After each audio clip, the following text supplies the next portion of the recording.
बोले सो निहाल।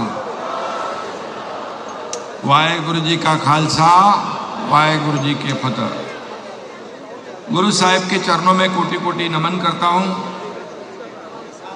आणि सगळ्यांनाच मनापासून सगळ्यांचं स्वागत करतो। सगळ्या उपस्थित बांधव भगिनींचं नव्या मुंबईमध्ये मनापासून या समागमासाठी मनापासून आपल्या सगळ्यांचं स्वागत करतो। आज व्यासपीठावर उपस्थित आपल्या राज्याचे लोकप्रिय मुख्यमंत्री देवेंद्र फडणवीस जी, आदरणीय बाबा हरनाम सिंह जी, धर्मगुरू बाबू सिंह जी महाराज, आमच्या उपमुख्यमंत्री सुनेत्राताई पवार,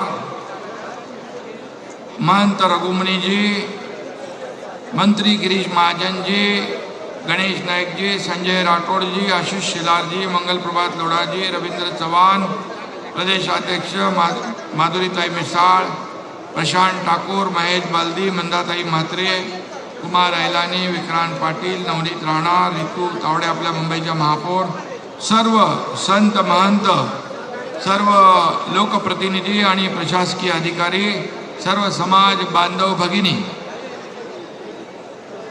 सगळ्यांचं मनापासून या ठिकाणी पुन्हा एकदा स्वागत। आज हम सब यहाँ 90 सिख गुरु, हिंद की चादर, महान बलिदानी गुरु तेग बहादुर जी के 350वें शहीदी समागम पर उनको श्रद्धांजलि अर्पित करने के लिए एकत्रित हुए हैं। इस अवसर पर देश के फौलादी गृह मंत्री अमित भाई शाह भी उपस्थित रहने वाले हैं। उनका भी मैं तहे दिल से स्वागत करता हूं। साथियों, गुरु साहेब का 350वां शहीद दिन केवल सिख इतिहास का ही नहीं बल्कि संपूर्ण मानवता के इतिहास का गौरवपूर्ण दिन है। भारत की संस्कृति के लिए ये आज का ऐतिहासिक दिन है। हम सब उस महान आत्मा को वंदन करने जमा हुए हैं जिन्हें दुनिया चादर जानती है। यह उपाधि उस महान बलिदान का प्रतीक है जिन्होंने भारत की आत्मा को बचाया है।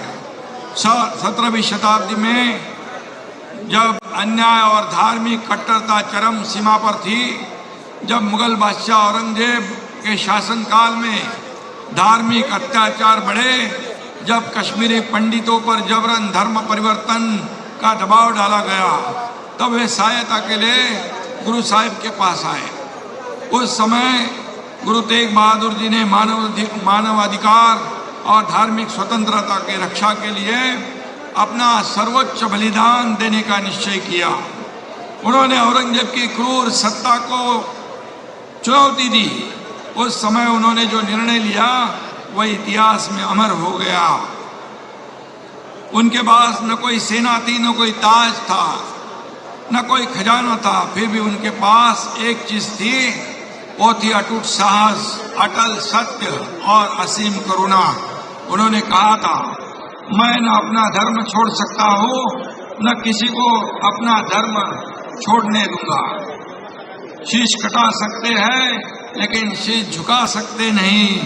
ऐसे उन्होंने उस वक्त जो काम किया है उसे सभी के लिए ये गौरव की बात है। और उन्होंने कहा, मैं हिंदुस्तान की रक्षा करने के लिए आया हूँ। और फिर दिल्ली की चांदनी चौक में लाखों लोगों के सामने उन्होंने अपना शीश कलम करवा दिया, न कि अपनी जान बचाने के लिए बल्कि इसलिए कि हर इंसान की आस्था, हर इंसान का धर्म, हर इंसान का स्वाभिमान सुरक्षित रहे। यह शहादत सिर्फ सिखों की नहीं थी, यह शहादत सिर्फ हिंदुओं की नहीं थी, यह शहादत पूरे हिंदुस्तान की थी, पूरे मानवता की थी। इसलिए उन्हें हिंद की चादर कहा गया। ये हमारे लिए बहुत ही बड़ी गर्व की बात है। और आज हम देखते हैं कि छोटी छोटी बातों पर लड़ाई झगड़े होते हैं। जब हम आपस में बट जाते हैं तब गुरु तेग बहादुर जी की हमें याद आती है। सच्चा धर्म वही है जो दूसरों के धर्म का सम्मान करता है, दूसरों के धर्म की रक्षा करता है। सच्ची बहादुरी वही है जो बिना स्वार्थ दूसरों की रक्षा करता है। एक प्रेरणादायी प्रसंग आप सबको पता होगा। गुरुजी तेग बहादुर जी जब असम और बंगाल की यात्रा पर निकले थे, वह स्थानीय राजा और जमींदारों द्वारा लोगों पर अत्याचार हो रहे थे, जुल्म हो रहे थे। एक जगह निर्दयी जमींदार गरीब किसानों को जबरन मजदूरी करवा रहा था, उनकी जमीन हड़प रहा था। गुरु तेग बहादुर जी ने बिना किसी हथियार के, सिर्फ सत्य और शांति के बल पर वो जमींदार के सामने खड़े होकर कहा, अन्याय किसी के साथ नहीं सहा जाएगा। उनके शब्दों और व्यक्तित्व में इतनी ताकत थी कि वह जमींदार झुक गया, लोगों को उनकी जमीन वापस मिल गई, अत्याचार बंद हुए। यही ताकत गुरु तेग बहादुर सिंह जी के वाणी में थी। यह प्रसंग बताता है कि सच्ची ताकत बंदूक में नहीं बल्कि सत्य और न्याय की आवाज में होती है।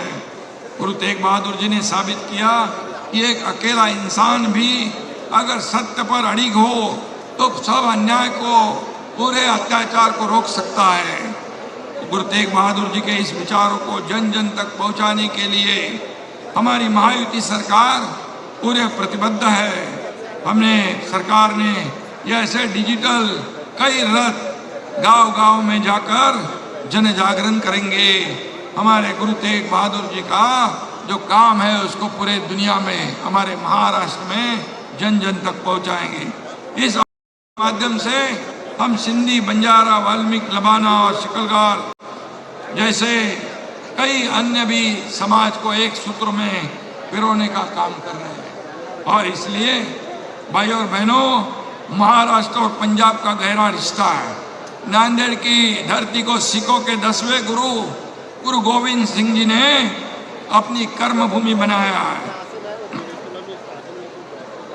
इस पवित्र स्थान पर उन्होंने सिख पंथ को आदेश दिया था, सब सिखन को हुक्म है, गुरु मान्यो ग्रंथ, गुरु मान्यो ग्रंथ। यह रिश्ता सिर्फ गुरु गोविंद सिंह जी की तक सीमित नहीं है।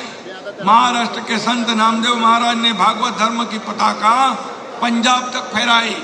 हमारे सिख भाइयों के साथ तो हमारे बाला साहब जी का रिश्ता बहुत पुराना है। 1984 में तत्कालीन प्रधानमंत्री श्रीमती इंदिरा गांधी जी की हत्या के बाद देश के विभिन्न हिस्सों में सिख विरोधी दंगे भड़के थे। उस समय हिंदू हृदय सम्राट बाला साहेब ठाकरे जी ने सिख समुदाय की रक्षा के लिए शिवसेना कार्यकर्ताओं को मुंबई के सड़कों पर तैनात किया था। ये सभी लोगों को पता है। घुमान से भी हमारी व्यक्तिगत यादें जुड़ी हुई है। मैं खुद को बहुत भाग्यशाली समझता हूँ। कुछ महीने पहले मुझे पंजाब में घुमान जाने का अवसर मिला, जहाँ संत नामदेव जी ने अपना जीवन के 20 साल वहाँ बिताए। वह संत नामदेव जी के 755वें प्रकाशोत्सव के मौके पर मुझे संत नामदेव महाराष्ट्र सदन का भूमि पूजन करने का सौभाग्य मिला। वहाँ के ग्रामवासियों ने मुझे बाबा नामदेव महाराज का सम्मान पुरस्कार देकर जो प्यार दिया, उसे मैं कभी भूल नहीं सकता हूँ। महाराष्ट्र सरकार घुमान को देश के पर्यटन के नक्शे पर लाने के लिए सारी कोशिश करेंगे। यह हमारी श्रद्धा है। आज मैं इतना ही कहूँगा कि गुरु तेग बहादुर जी के 350वें शहीदी दिवस पर हम सब मिलकर हिंद चादर श्री गुरु तेग बहादुर साहब जी के विचारों की ज्योति को अपने दिलों में जलाए रखें। तो आइए हम सब आज संकल्प करें कि हम अपनी आस्था को कभी कमजोर नहीं होने देंगे। हम किसी के धर्म, किसी की पहचान पर हमला भी बर्दाश्त नहीं करेंगे। हम एक दूसरे की रक्षा करेंगे। ऐसे हिंद चादर ने पूरे हिंदुस्तान की रक्षा की थी। आइए हम सबका मिलकर कहे, जो बोले सो निहाल, सच का काल। जय हिंद, जय महाराष्ट्र।